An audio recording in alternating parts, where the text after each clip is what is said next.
નમસ્કાર મિત્રો, અક્ષર અકાદમીના online platform પર હું પ્રોફેસર ડૉક્ટર બી.સી. રાઠોડ આપનું સ્વાગત કરું છું. મિત્રો, પોલીસ કોન્સ્ટેબલ અને પીએસઆઈની પરીક્ષાની તૈયારીને ધ્યાનમાં રાખીને અને અન્ય સ્પર્ધાત્મક પરીક્ષાઓમાં વિદ્યાર્થીઓને ઉપયોગી થવાય એ હેતુથી આપણે કરંટ અફેર્સના કેટલાક વિડીયો અવારનવાર આપની સમક્ષ અમે મૂકીએ છીએ.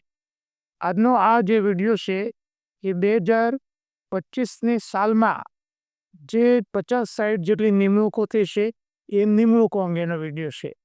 અને પોલીસ કોન્સ્ટેબલ અને પીએસઆઈ માટે આ વિડીયો એ મોસ્ટ આઈએમપી વિડીયો છે, કારણ કે નિમણૂકને લગતા કેટલાક પ્રશ્નો એમાંથી પરીક્ષામાં પૂછાય છે, તો એ આપણે જોઈશું. પણ એ જોઈએ પહેલાં હજુ સુધી જો તમે અમારી આ ચેનલને સબસ્ક્રાઈબ ન કર્યું હોય તો ચેનલને સબસ્ક્રાઈબ કરી દેશો. જોઈએ વિગતો. હા મિત્રો, વિગતો જોઈએ પહેલાં એક બીજી વિશેષ વાત મારે તમને કરવાની છે કે ગુજરાતી અને અંગ્રેજી પીએસઆઈ માટેનું જે પેપર 2 છે, ભાષા કૌશલ્ય, એ માટેની ફ્રી બેચ મારા બાના સ્મરણાર્થે અમે અકાદમીમાં શરૂ કરી છે. 3 દિવસથી થોડીક અમે શરૂઆત કરી છે અને સોમવારથી રેગ્યુલર રૂટીન પ્રમાણે એનું કોચિંગ કરવામાં આવશે. ગુજરાતી અને અંગ્રેજી એ બંને વિષયો હું જાતે ભણાવવાનો છું. 1.5 મહિનો જેટલો સમય લાગે ત્યાં સુધી વિદ્યાર્થીઓને હું ભણાવવાનો છું. ઓપન ફોર ઓલ છે. આપ જો એમાં ફ્રી લાભ લેવા માગતા હો તો 24 તારીખ સુધીમાં અકાદમીમાંથી ફોર્મ લઈને તમે તમારો પ્રવેશ છે એ કન્ફર્મ કરાવી દો. ફ્રી ક્લાસ છે એટલે આપણે ગમે તેમ ભણાવવાનું છે એવું નહીં, પણ ફ્રી ક્લાસ છે છતાં હું દિલ દઈને તમારી પાસેથી કોઈ પણ પ્રકારની ફી લીધા વગર હું ભણાવવાનો છું. એટલે આપ મેક્સિમમ સંખ્યામાં જો લાભ લઈ શકો હોય તો લાભ લેશો. તમે લાભ લઈ શકો એમ ન હોય અને તમારા મિત્ર અહીંયા જો આવી શકે એમ હોય તો એમને જરૂરથી કહેજો. આંગળી ચીંધ્યાનું તમને પુણ્ય મળશે. હવે આપણે નિમણૂકો અંગેની વાત કરીશું.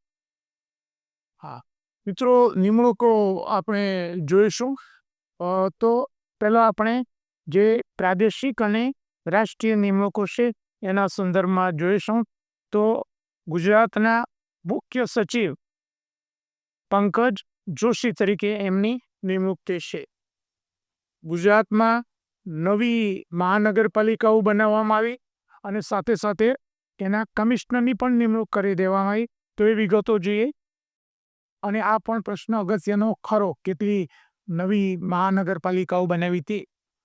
મોરબી મહાનગરપાલિકાના કમિશનર સ્વપ્નિલ ખરે, આણંદ મહાનગરપાલિકાના કમિશનર મિલિંદ બાપના, નડિયાદ મહાનગરપાલિકાના કમિશનર બિરાંત પરીખ, વાપી મહાનગરપાલિકાના કમિશનર યોગેશ ચૌધરી, મહેસાણા મહાનગરપાલિકાના કમિશનર રવિન્દ્ર ખટાલે, સુરેન્દ્રનગર મહાનગરપાલિકાના કમિશનર GS સોલંકી, નવસારી મહાનગરપાલિકાના કમિશનર HJ પ્રજાપતિ, ગાંધીધામ મહાનગરપાલિકાના કમિશનર MP પંડ્યા. ગુજરાતમાં સમાન નાગરિક સંહિતા માટે સરકારે એક સમિતિ બનાવી છે અને સમિતિના અધ્યક્ષ પ્રમાણે નિવૃત્ત ન્યાયમૂર્તિ રંજના દેસાઈની નિમણૂક કરવામાં આવી છે. જોઈએ એના પછીની વિગતો. ભારતીય વાણિજ્ય અને ઉદ્યોગ મંડળ, એનું શોર્ટ ફોર્મ છે એસોચેમ, ના મહાસચિવ તરીકે મનીષ સિંઘલની નિમણૂક કરવામાં આવી છે. ભારતીય વિશિષ્ટ ઓળખ પ્રાધિકરણના CEO તરીકે ભુવનેશ્વર કુમારની નિમણૂક કરવામાં આવી છે. ઇસરોના નવા ચીફ, પરીક્ષા માટે મોસ્ટ આઈએમપી કહી શકાય, ડૉક્ટર વી નારાયણની નિમણૂક કરવામાં આવી છે. મણિપુરના મુખ્ય સચિવ પ્રશાંત કુમાર સિંહની નિમણૂક કરવામાં આવી છે. સુપ્રીમ કોર્ટમાં ન્યાયમૂર્તિ તરીકે વિનોદ ચંદ્રની નિમણૂક કરવામાં આવી છે. દિલ્હી હાઈકોર્ટમાં મુખ્ય ન્યાયમૂર્તિ તરીકે દેવેન્દ્ર કુમાર ઉપાધ્યાયની નિમણૂક કરવામાં આવી છે. બોમ્બે હાઈકોર્ટના મુખ્ય ન્યાયમૂર્તિ તરીકે આલોક અરાધેની નિમણૂક કરવામાં આવી છે. આંધ્રપ્રદેશના ડીજીપી તરીકે હરીશ કુમાર ગુપ્તાની નિમણૂક કરવામાં આવી છે. ફૂડ કોર્પોરેશન ઓફ ઇન્ડિયાના ચેરમેન આશુતોષ અગ્નિહોત્રીની નિમણૂક કરવામાં આવી છે. હા, એના પછીનો પ્રશ્ન પરીક્ષા માટે અગત્યનો કહી શકાય. ભારતના 26મા મુખ્ય ચૂંટણી કમિશનર જ્ઞાનેશ કુમાર થોડાક સમય પહેલા એમની નિમણૂક થઈ, અને સાથે એક બીજા ચૂંટણી કમિશનરની નિમણૂક થઈ છે. તે છે વિવેક જોશી. દિલ્હીના મુખ્યમંત્રી તરીકે તાજેતરમાં નવી ચૂંટણી થઈ. તો Rekha Gupta director general of civil એવિએશનના અધ્યક્ષ તરીકે ફૈઝ મોહમ્મદ કિડવાઈની નિમણૂક કરવામાં આવી છે. નાગરિક ઉડ્ડયન સુરક્ષા બ્યુરોના મહાનિદેશક રાજેશ નિર્વાણની નિમણૂક કરવામાં આવી છે. સુરક્ષા અંગેનો મુદ્દો છે, એટલે પરીક્ષા માટે અગત્યનું કરંટ કહી શકાય. ઇસરોના લિક્વિડ પ્રોપેલેશન સિસ્ટમ સેન્ટરના ડાયરેક્ટર તરીકે એમ મોહન. આ પણ અવકાશ ટેકનોલોજી છે, એટલે પરીક્ષા માટે અગત્યનો ક્વેશ્ચન કહી શકાય. સીઆરપીએફના ડાયરેક્ટર જ્ઞાનેન્દ્ર પ્રતાપ સિંહ. આ સુરક્ષા દળ સંબંધી છે, એટલે પોલીસ કોન્સ્ટેબલ અને પીએસઆઈ માટે અગત્યનો મુદ્દો કહી શકાય. ઝારખંડના DGP Anurag Gupta. AXA life ઇન્સ્યોરન્સના અધ્યક્ષ અખિલ ગુપ્તા ભારતી. આઈડીબીઆઈ બેંકના એમડી તરીકે રાકેશ શર્માની નિમણૂક કરવામાં આવી છે. હા મિત્રો, આ પણ એક અગત્યનો મુદ્દો કહી શકાય. તાજેતરમાં જ જે હળદર છે એના પ્રોડક્શન, એના ઉત્પાદન વધારવા માટે એક નવું બોર્ડ રચવામાં આવ્યું છે. નેશનલ હળદર બોર્ડ. એના અધ્યક્ષ તરીકે પલ્લે ગંગા રેડ્ડીની નિમણૂક કરવામાં આવી છે. એ પરીક્ષામાં અગત્યનો સવાલ કહી શકાય. સ્ટાન્ડર્ડ ચાર્ટર્ડ ઇન્ડિયાના સીઈઓ તરીકે પીડીસીની નિમણૂક કરવામાં આવી છે. મિત્રો, સ્ટાન્ડર્ડ ચાર્ટર્ડ એ બ્રિટિશ બહુરાષ્ટ્રીય બેંક છે. તો એ બેંકના ભારતની શાખાના સીઈઓ તરીકે પીડીસીની નિમણૂક કરવામાં આવી છે. એસબીઆઈ કાર્ડ્સના એમડી સીઈઓ તરીકે સલીલા પાંડેની 2 દિવસ પહેલા જ નિમણૂક કરવામાં આવી છે. ઇન્ડિયન પોલીસ ફાઉન્ડેશનના અધ્યક્ષ તરીકે પોલીસને લગતું કરંટ છે, એટલે અગત્યનું કહી શકાય. તરીકે ઓપી એફની પણ ઓપીસીની નિમણૂક કરવામાં આવી છે. સિગ્નેચર ગ્લોબલના મુખ્ય અધિકારી તરીકે કેવન પારેખની નિમણૂક થઈ છે.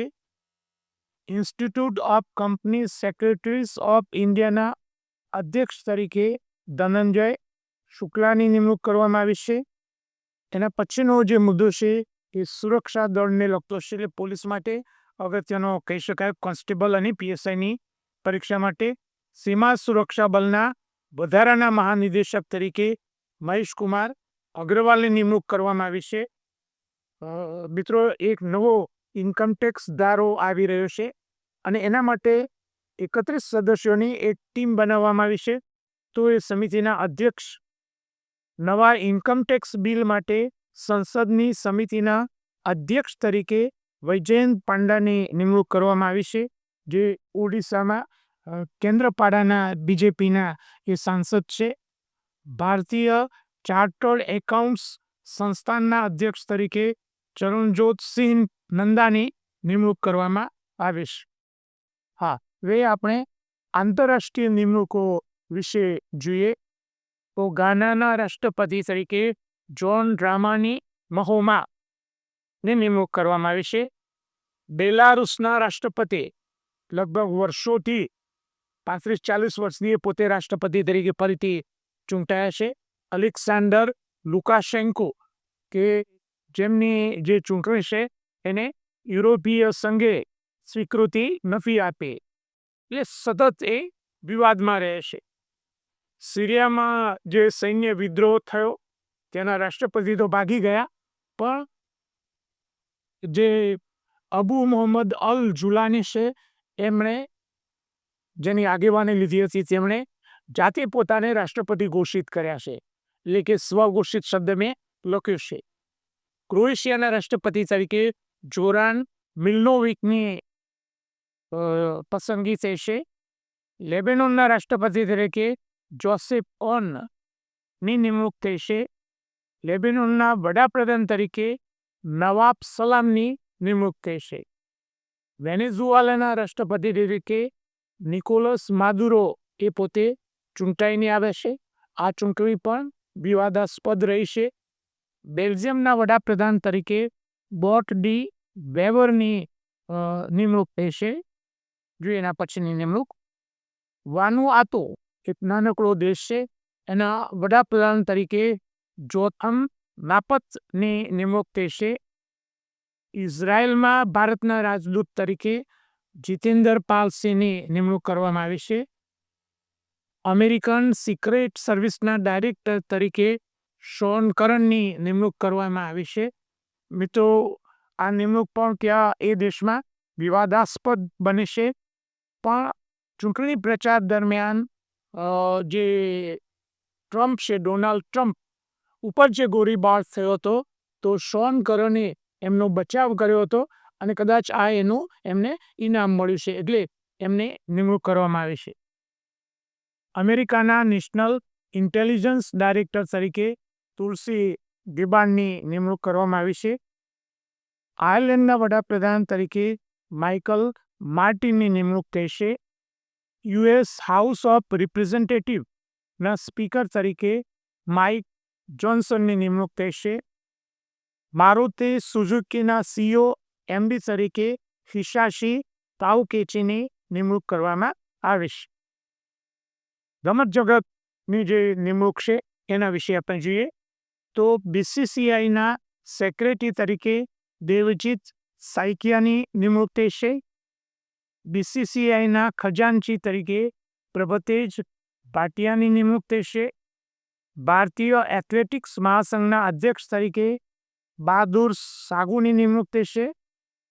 ભારતીય એથ્લેટિક્સ મહાસંઘના એથ્લેટિક આયોગના અધ્યક્ષ તરીકે અંજુ બોબી જ્યોર્જની નિમણૂક થઈ છે.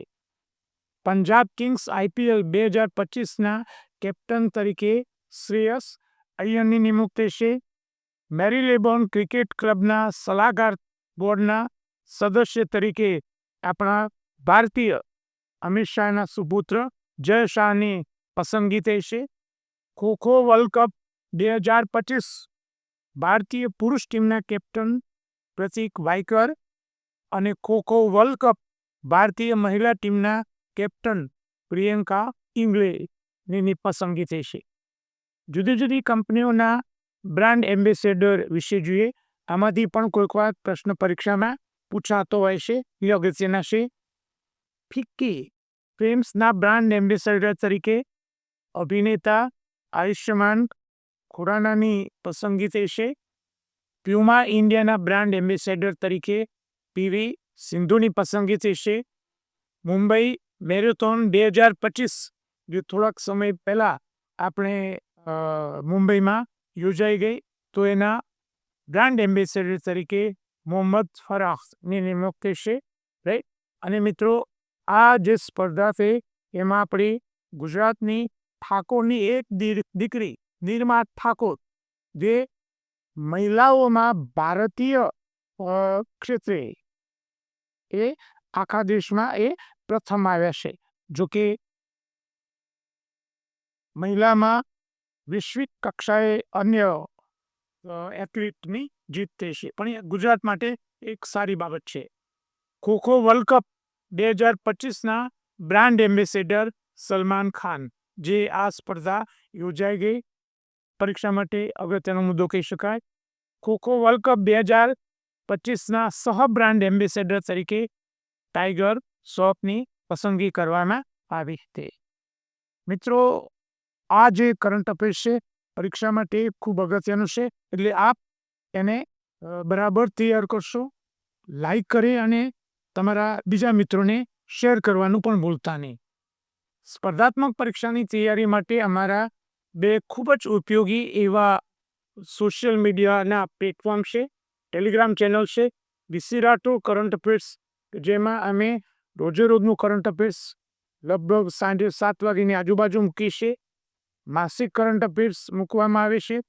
દરરોજની 10થી 15 જેટલી પોસ્ટ, 3-4 જેટલા ફ્રી વિડીયો એમાં મૂકવામાં આવે છે. વિશિષ્ટ દિવસ હોય તો દિવસની વિગત અને ક્વિઝ અમે એમાં મૂકીએ છીએ. બીજી અમારી ટેલિગ્રામ ચેનલ છે ગૌરવવંતી ગુજરાતી, કે જેમાં અમે ગુજરાતી ભાષા, ગુજરાતી સાહિત્ય, ગુજરાતી વ્યાકરણ એને લગતી પોસ્ટ મૂકી છે. જે વિદ્યાર્થીઓને પીએસઆઈની પરીક્ષા તૈયારી કરી રહ્યા છે એવા વિદ્યાર્થીઓ માટે ગુજરાતી ભાષા કૌશલ્ય માટે આ ટેલિગ્રામ ચેનલ ખૂબ જ ઉપયોગી છે. આ ઉપરાંત અમે અન્ય 2 પ્લેટફોર્મ ઉપર અમે અમારું મેટર શેર કરીએ છીએ, ટ્વિટર અને ઇન્સ્ટાગ્રામ ઉપર. તો અમારા બંને પ્લેટફોર્મને ફોલો કરવા વિનંતી છે. વધુમાં આજનો આ વિડીયો આપને પસંદ આવ્યો હોય તો એને લાઈક કરીને શેર કરવાનું ભૂલતા નહીં. અને હજુ સુધી જો તમે અમારી આ ચેનલને સબસ્ક્રાઈબ ન કરી હોય તો ચેનલને સબસ્ક્રાઈબ કરી દેશો. અને હા, બેલ આઇકોનને ચાલુ કરવાનું ભૂલતા નહીં.